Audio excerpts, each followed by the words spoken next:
সালাম তালুকদার সাহেব তো রাজনীতি করতেন, তিনি তো বিএনপির মহাসচিব ছিলেন। তিনি তো এদেশের মানুষের কল্যাণের জন্য জীবন, যৌবন, অনেক কিছু উৎসর্গ করে গেলেন। সেই রাজনৈতিক মানুষটির স্মরণ সভায় একটু রাজনীতির কথা তো বলা উচিত। সবাই জানি আমরা যে আমাদের অসংখ্য সাথীর গুম, খুন, কারা নির্যাতন, নানা ধরনের নিপীড়ন, নানা কষ্টের বিনিময়ে প্রায় 17 বছর ধরে এই কষ্ট এবং তার শেষ পর্যায়ে জুলাই আগস্টের ছাত্র শ্রমিক গণ অভ্যুত্থান, এর মধ্যে দিয়ে একটা পরিবর্তন এসছে এবং আমরা সেই পরিবর্তনের ধারাবাহিকতায় আবার রাষ্ট্র পরিচালনার দায়িত্ব পেয়েছি। বাংলাদেশের মানুষ ভুল করে না। 91 সালে কেউ বিশ্বাস করে নাই যে বিএনপি ক্ষমতায় আসবে, কিন্তু বিএনপি যেহেতু এরশাদ আমলে কখনো আপোষ করে নাই, অবিরাম লড়াই করেছে, সেই জন্য 91-তে বিএনপি বিজয়ী হয়েছে। নিউ রিফ্রেশিং টেস্টে চিয়ার আপ। চিয়ার আপের নিউ রিফ্রেশিং টেস্ট এতটাই বেটার যে মন বলে চিয়ার আপ। এই 17 বছর ধরে বিএনপি আবার অবিরাম লড়াই করেছে, আপোষ করে নাই।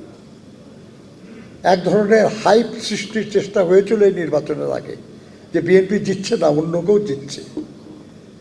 একেবারে মানে নিশ্চিত কিছু কিছু ইউটিউবার, কিছু কিছু বা টক শোর আলোচক, কিছু কিছু পত্রিকায় এরকম ধরনের একটা এটা সৃষ্টি করেছে। কিন্তু বাংলাদেশের মানুষ ভুল করে না। আপোষহীন দল, আপোষহীন নেত্রী বেগম খালেদা জিয়া এবং তার স্থানে, তার অনুপস্থিতিতে জনাব তারেক রহমানের নেতৃত্বে যে বিএনপি, সেই বিএনপিকে জনগণ বিজয়ী করেছে। শুধু বিজয়ী না, 91 সালের বিজয় যেমন অবিশ্বাসের মতো মনে হয়েছে, এই বিজয়ও প্রায় সেরকমই। মানে শহীদ জিয়ার আমলে আমরা এত আসন পাই নাই, বেগম খালেদা জিয়ার আমলেও আমরা এত আসন পাই নাই। এইবার আমরা যত আসন পেয়েছি সংসদে, কিন্তু কি অবস্থা বলেন, যে একটা বিপর্যস্ত রাষ্ট্র কাঠামো আমরা পেয়েছি, একটা বিধ্বস্ত অর্থনীতি আমরা পেয়েছি। মানুষ সীমাহীন কষ্টে অতিষ্ঠ হয়ে আছে, দ্রুত পরিবর্তন চায় তারা, কিন্তু সাধ্য সীমিত চেষ্টার ত্রুটি নাই। কিন্তু সমস্যার সমাধান তো এত সহজ না। এরকম একটা পরিস্থিতিতে জনাব তারেক রহমানের নেতৃত্বে কাজ চলছে। বেশ কিছু ভালো কাজ শুরু করা হয়েছে। এর ফল যে পর্যন্ত না পাওয়া যাবে, বোঝা যাবে না যে কত যুগান্তকারী এসব কাজ।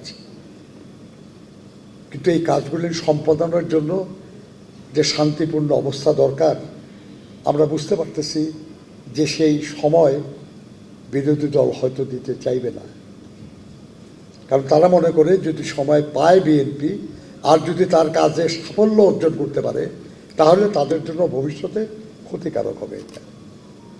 তারা না হয় বিরোধী দল সেটা করতে পারে, আমরা যারা দলে আছি আমাদেরকে অন্তত চেষ্টা করতে হবে যাতে করে আমরা সুশৃঙ্খল অবস্থায় আমাদের নেতা জনাব তারেক রহমানের নেতৃত্বে আমরা সবাই মিলে দলের সরকারের যে কার্যক্রম সেটা সফল করার ব্যাপারে যার যার অবস্থান থেকে দায়িত্ব পালন করতে পারি।